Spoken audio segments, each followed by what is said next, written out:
My name is Kenn Oldfield, and I was brought in originally on Heidi High if they needed sort of dancing or movement or staging. I never quite knew what I was going to do until I arrived there. And David and Jimmy would give me a brief outline. Okay, this is what we're going to do here. And then I would just kind of create it on the spot with the actors. I mean, actors have so much input. So you'll have an idea, they'll run with it for a while, and then you go, okay, now let's praise it down a bit. So that's how we worked. It was never, I never went in, right, I'm going to do this, this, and that. You never quite knew what you were going to let yourself in for. So that was, it was thinking on the spot type thing. And we laughed a lot. I do remember that. It was just fun and outrageous at times.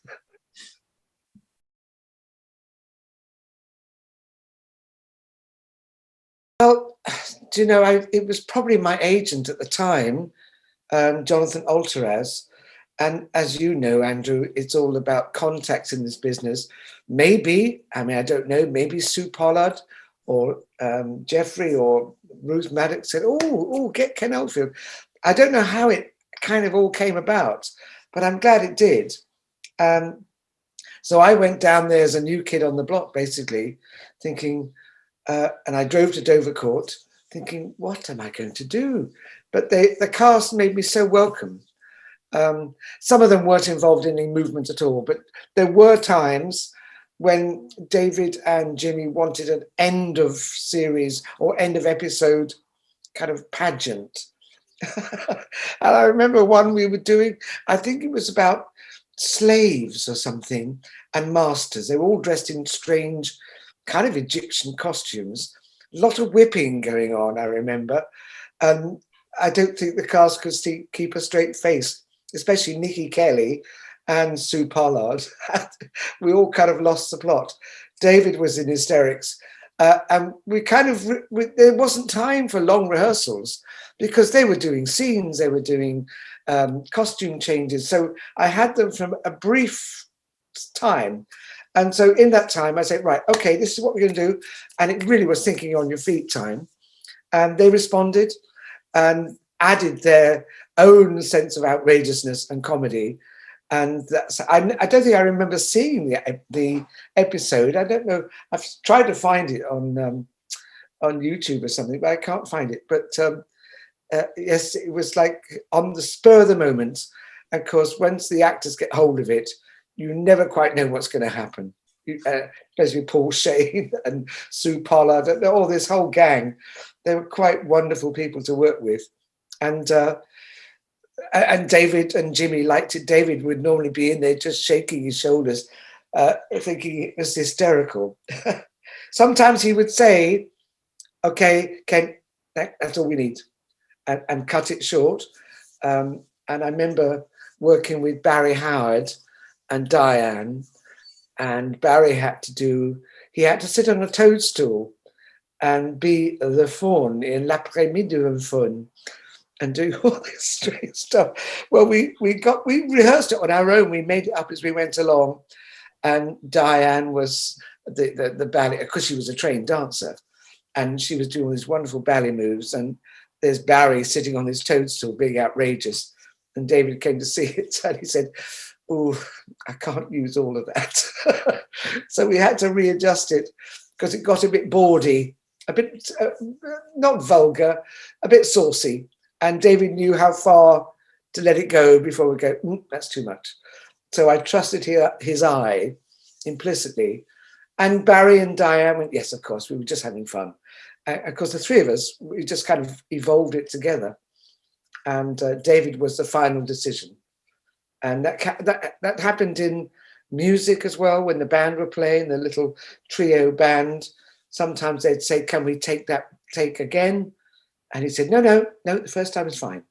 And I knew why, because the first time was just kind of not quite there. And that's how he looked at any dancing involved, just enough to look as if it was okay, but slightly off.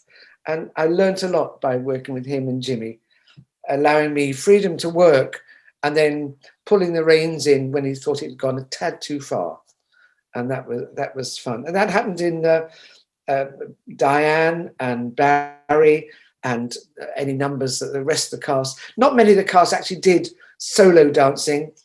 It was mainly at the end of each episode there might have been some sort of company thing which I'd organised. Plus all the extra cast and the very guest artists that would arrive, they already had seconds to learn it or learn anything. So it had to be kept simple, which was the concept of the piece, really, I think.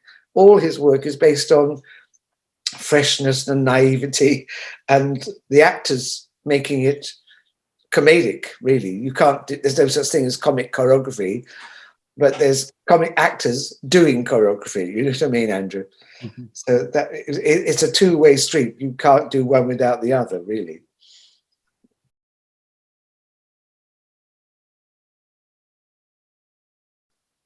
Well, I don't know where I can say this. Bless him, he's gone now. But Barry Howard had a caravan. I think I had a caravan. Some stayed in a classy hotel. Some of us wanted to be in a caravan.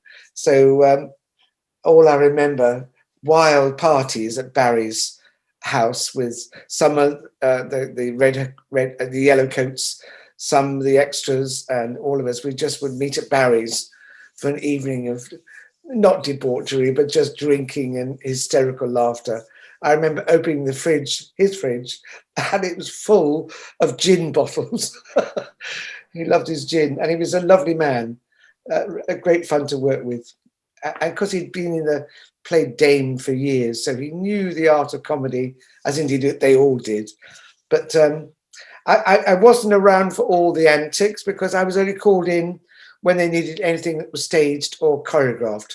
So I'm sure lots of crazy things went on and I wasn't there, but I heard lots of bits about it. But no, I don't remember any badness going. It was fun. They always made me very welcome. And it was like going back to a family when you might have done one episode and then not be there for about 3 weeks, 4 weeks. And they'd say, "Oh, Ken, you're back. What are you doing?" I went, "I don't know. I'll do something." And that's how we operated, really. Mm.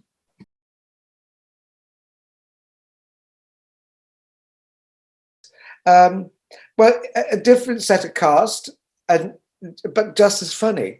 One, I do remember working mainly with Carmen Silvera, because Gordon Kay didn't have to dance. I think, what's her name? Oh, it's gone.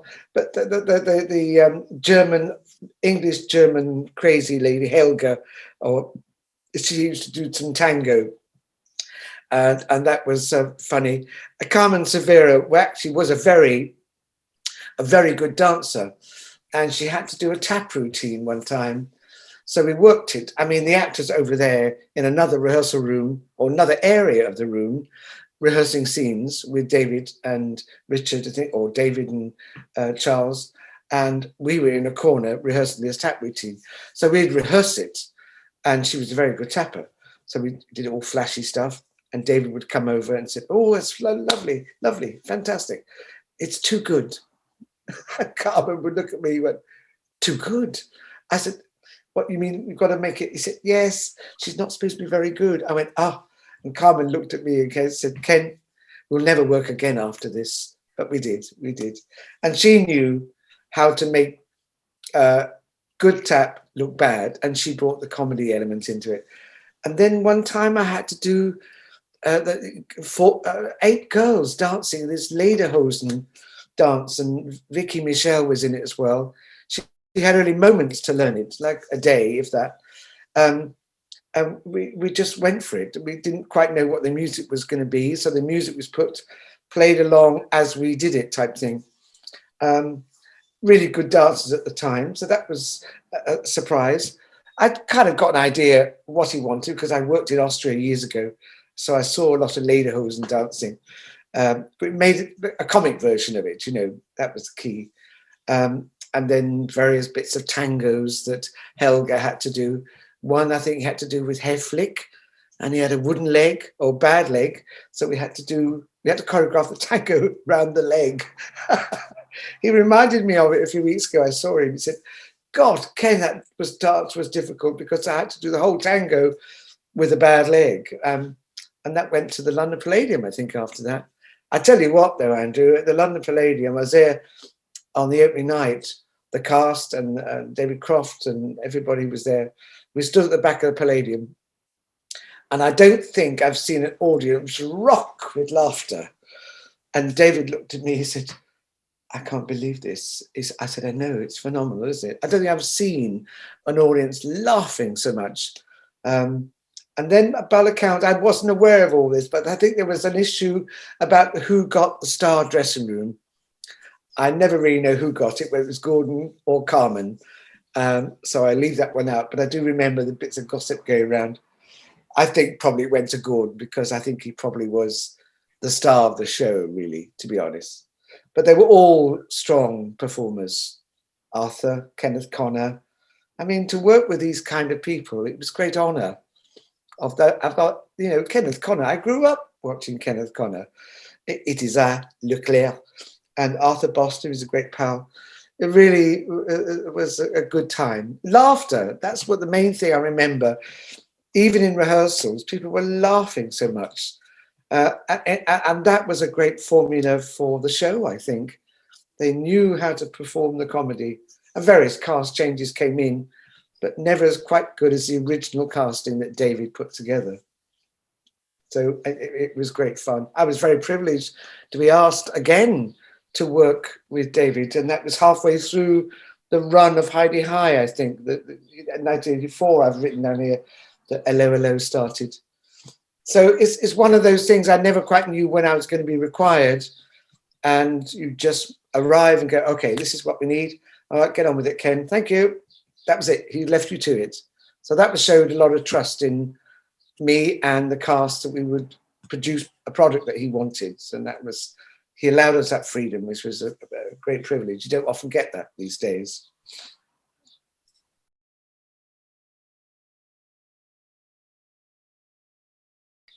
I think I only might have done one episode, if that. I think when Kate Rabette was doing a tango at a party, and it's very brief, it was a cough and a spit, or there might have been some sort of Charleston. I don't remember that series as much. It was a little bit more serious. It wasn't the belly laughs that you'd get from Heidi High or Allo'Allo. It was very good, but there was very little dance in it, so a little bit of this. And the same for Oh Doctor Beeching. I can't for the life of me remember what I did. There must have been a party scene, perhaps, I think. That was probably it, when they were all sort of in fancy dress, but I can't recall. And I suddenly realised it's a long time ago. Gosh, I've done so much since then. But it's good to have a memory going, gosh, I did all that.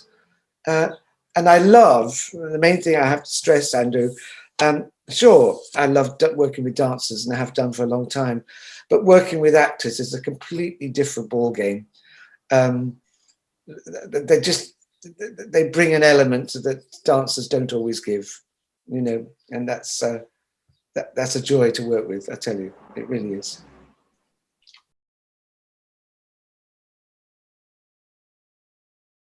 I think Heidi High, Andrew, was at Dovercourt, at Maplin's. All my work was done there. They probably did studio time, but I wasn't involved with that.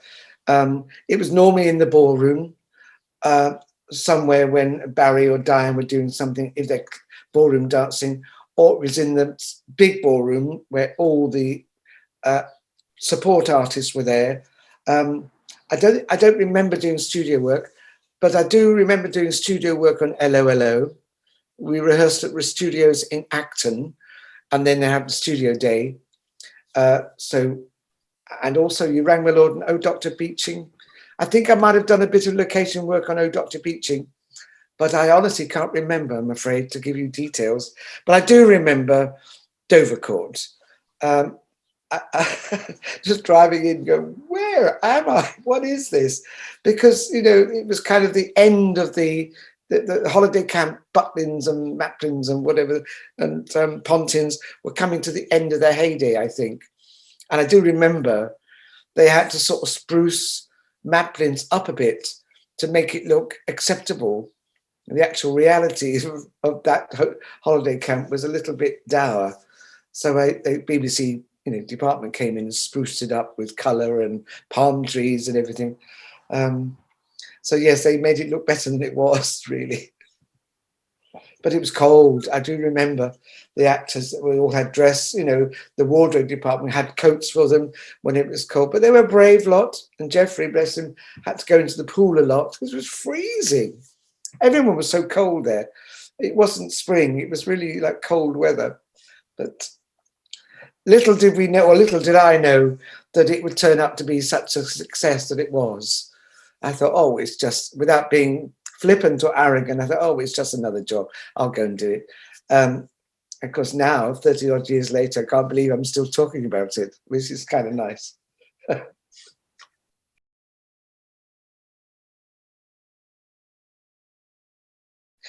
The funny one for me, and I haven't seen it, is the one where Barry was doing L'après-midi d'une fun.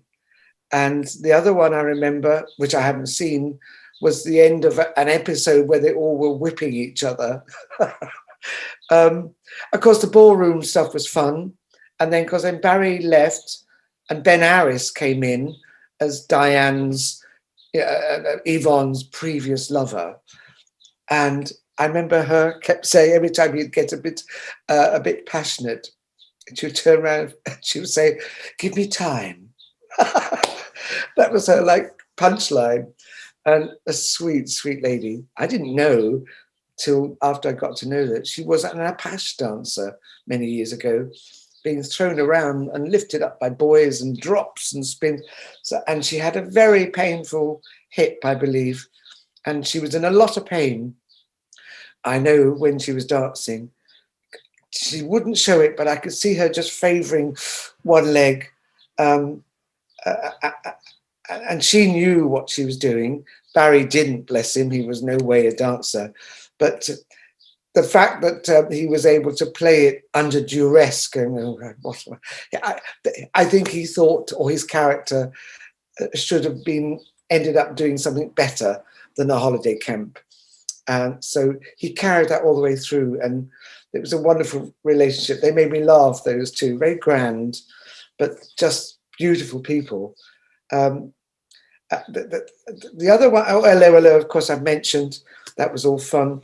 But yes, the Heidi High was, I think there was one, I'm jumping around, and it's all coming back. There was one sequence in Allo'Allo where they all had to be sort of can-can dancers or tiller girl type dancers, and gradually, one by one, they came off the stage and jumped into a rubbish van.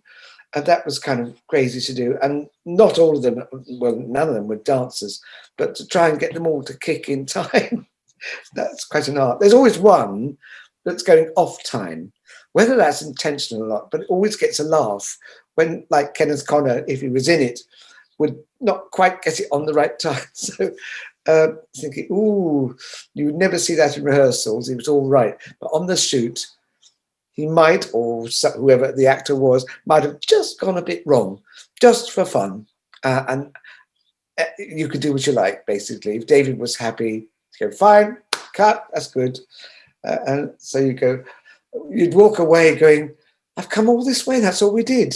But that was what he wanted, that's all he needed, So they were very, all I remember, we just laughed a lot on set. Whichever group we worked with is interesting. On You Rang My Lord, Donald Hewlett played Lord somebody, and I worked with him later because I directed Ronnie Corbett's pantomimes for about 6 years. And Ronnie said, Ken, to play the Baron this year, let's get Donald Hewlett. And what a gracious man he was. And Ronnie was on stage one night as Dane, and they were doing a duet. And Donald, and he wasn't young, he was knocking on a bit then, it's a very wordy song. And of course, he couldn't always remember his lines. So Ronnie knew his lines. So he'd sing his line, then he'd sing his own line. And Donald would go, oh, yes, of course, yes. And Ronnie called me up one night as he often did after the show, I said, how did it go? He said, Ken, I lost it tonight. I completely froze. I said, what happened? He said, Donald knew every line. And it kind of threw Ronnie. And he said, I didn't know whether I was Widow Twankey, whether I was Mother Goose, whether I was this, that, and the other. I said, I froze on stage. And that's when I think his wife said, Ronnie, that's your last panto. And Donald Hewlett, bless him, was in that show. I should remember him dearly. So yes, good names. I look back over the people I've worked with over years, real funny people, good names. And I thought, what an honor, to work with these people. I'm not sure whether people these days are kind of impressed by that, but I am, because these names I grew up with, the Kenneth Connor, the Ronnie Corbett's, the Ronnie Barkers, the Jimmy Tarbucks, you watch them as a kid and then you get a chance to actually work with them. Sue Pollard, Ruth Maddock. I mean, Paul said to me, Paul Shane, we were just chatting one night, I think we were having a cigarette. He said, oh, Ken, this has come just at the right time. He said, I said, so what do you plan to do? He said, I'm going to buy fish and chip shops for all my family, set them up in business. I think he probably did. That's the sort of generous man he was. And that's why David cast these people, because they were quite unique. They didn't pretend to be anything else than who they were. And that was the strength of the show, I think. And Simon Cadell was glorious, Tilly Grand, and he just was a lovely man. I saw his sister, Selena, a couple of years ago, and I said, Selena, you don't know me, but I worked with Simon. Oh, darling, did you? I said, yes, we worked together on Heidi High. What a gem he was. Said, oh, darling, take me. Oh, yes. She was so thrilled I'd come up and introduced myself as a link to her brother. And that's how this business kind of works, really, I think.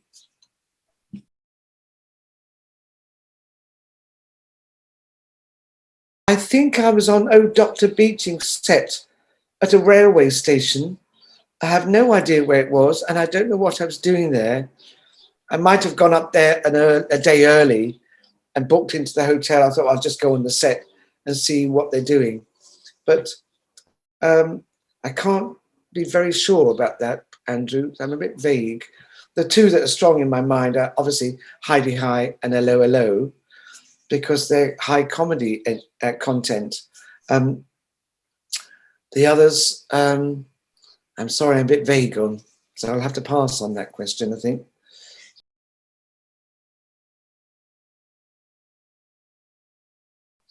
Well, for the last 10 or 12 years, I've been working on the stage show of Horrible Histories. Terrible Tudors, Vile Victorians, Rotten Romans, Geeky Greeks, and so on. This is based on a series of books you probably know. And there again, that's actors, 2 or 4 or 3. And they tell the horrible histories, interspersed with crazy, wacky songs. And they're all actors, of course. They're not trained dancers, and they're not hired for that. They're trained for their comic and their acting abilities. So I kind of stage numbers in that if they need them, thinking, when I first started, I thought, oh, this will just this, and this, and it's done. But they keep asking me back. So I must be doing something right. And at Christmas time, I normally do pantos. There's a project in the wind, which I can't mention. It's a new musical, which I'm meeting the writer this week. All I can say is based on tribute acts, not big bands, solo perform like Jackson, Whitney Houston, John Lennon, Marilyn Monroe, and their backstory. So that might be an interesting project. But these things take ages to actually, you have to present it to management as a kind of workshop. And if they like it, they might say, yep, we'll run with this. We'll take it on a tour, see how it goes, and maybe bring it into town if it's that good. So one never knows with musicals or projects whether this is going to be running on and over, or it's just a one-off, thank you very much, goodbye. So I'm ever open to options, offers. I must admit now I'm of getting on a bit. The offers are coming fewer than they used to, but that's all right. The resume still stands.